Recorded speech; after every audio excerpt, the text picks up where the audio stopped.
कानी बहू। किशोरी लाल जी के बेटे राघव की शादी की बात जगह जगह चल रही थी, लेकिन किशोरी लाल जी को कोई लड़की पसंद ही नहीं आती थी। और उसकी एक ही वजह थी, किशोरी लाल जी का लालची होना। उनको लड़के वालों से मोटा दहेज चाहिए था और इसी चक्कर में एक दिन वो एक बहुत पैसे वाले के घर अपने बेटे का रिश्ता लेकर पहुंचे। उस आदमी का नाम था ओम प्रकाश। देखिए किशोरी लाल जी, मेरी एक ही बेटी है और मेरी सारी संपत्ति जायदाद सब कुछ मेरी बेटी नैना का ही है। पापा, नाम से लगता है बहुत खूबसूरत होगी। कितना अच्छा नाम है ना, नैना। हाँ, वैसे बात तो सही है आपकी।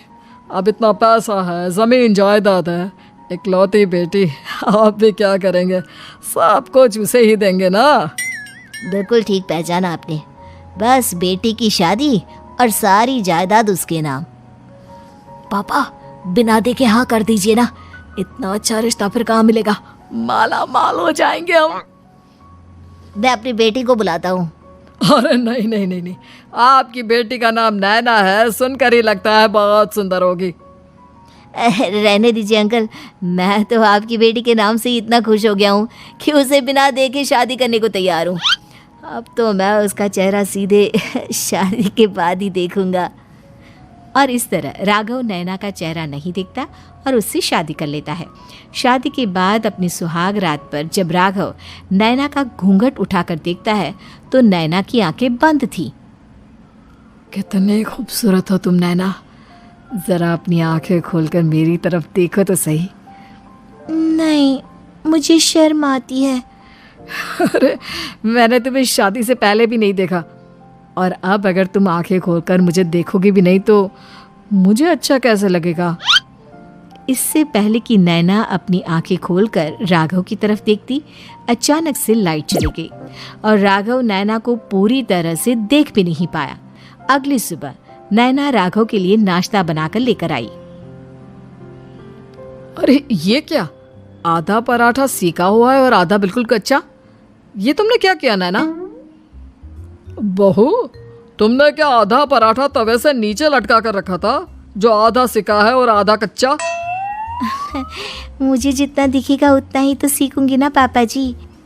जहाँ जहाँ मुझे नजर आ रहा था वहाँ मैंने सीख लिया, जहाँ जहाँ नहीं दिखा वहाँ कच्चा रह गया होगा। इसका क्या मतलब है? ये कैसा मजाक कर रही है तुम?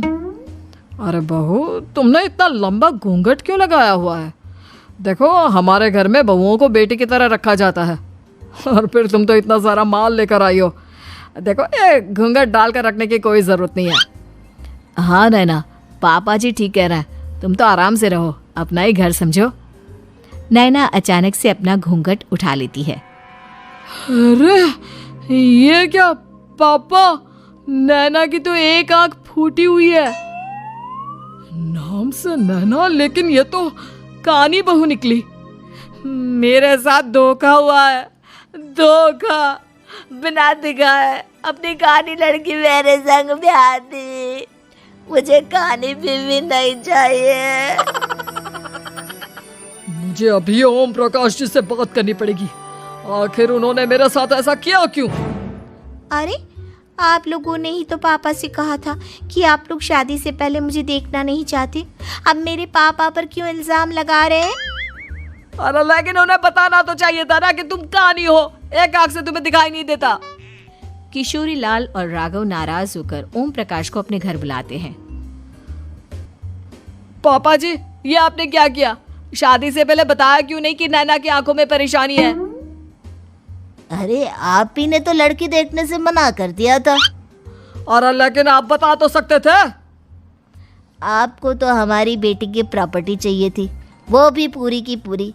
अब क्या हुआ अगर उसे आधा दिखाई देता है? प्रॉपर्टी तो आपको पूरी मिल गई ना। अरे ये क्या बात हुई?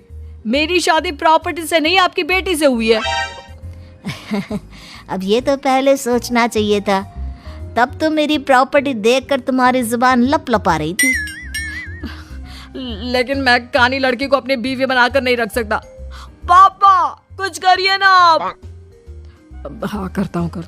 देखिए ओम प्रकाश जी, आप हमारे साथ ऐसा नहीं कर सकते। और तुम देखो, अगर तुमने मेरी बेटी से शादी तोड़ी ना, तो जो भी प्रॉपर्टी मैंने तुम्हें दी है वो तो पूरी की पूरी वापस ले ही लूँगा, और आधी प्रॉपर्टी तुम्हारी भी लूँगा। अरे मेरी आधी प्रॉपर्टी भला क्यों लेंगे आप? इसलिए क्योंकि मेरी बेटी को आधा नज़र आता है और उसकी नज़र अभी तक तुम्हारी आधी जायदाद पर ही पड़ी है। अब तुम उसे घर से निकालोगे तो कुछ तो लेकर जाएगी ना। और अगर हम आपकी बेटी को अपने घर की बहू बना कर रखे तो? तो तुम्हारी पूरी प्रॉपर्टी तुम्हारी ही रहेगी, और जो मैंने तुम्हें दिया है ना, उसमें से बस मैं आधा लेकर जाऊंगा। अरे लेकिन अब आप अपनी दी हुई प्रॉपर्टी में से आधी वापस क्यों लेकर जाएंगे? अगर मैं आपकी बेटी को अपनी पत्नी बनाकर रखने को तैयार हूं तो? इसलिए ताकि भविष्य में अगर तुम मेरी बेटी को धोखा दो तो उसके पास कुछ तो रहे जो पति का हो। वैसे मेरे पास तो बहुत कुछ है, लेकिन अपने पति की कोई निशानी तो उसके पास होनी चाहिए ना। अब अगर तुमने मेरी बेटी को कहानी कहा तो तुम्हें प्रॉपर्टी भी कहानी ही मिलेगी, पूरी नहीं। जमाए राजा।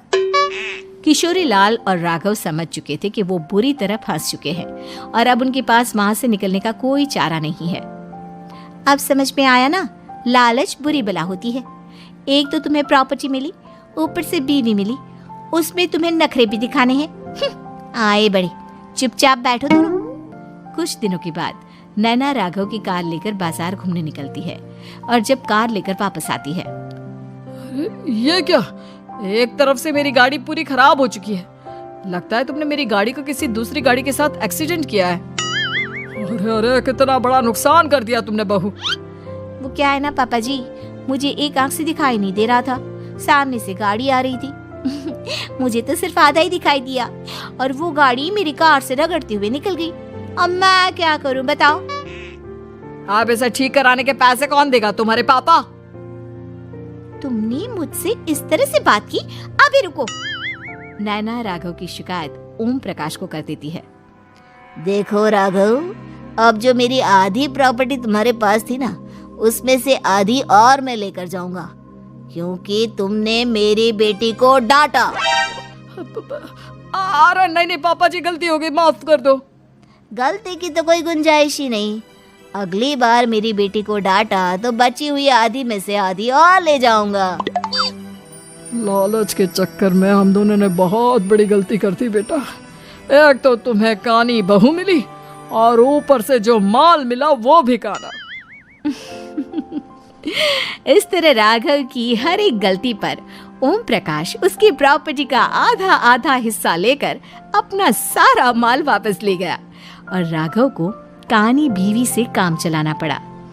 भाई लालच वाकई में बुरी बला है।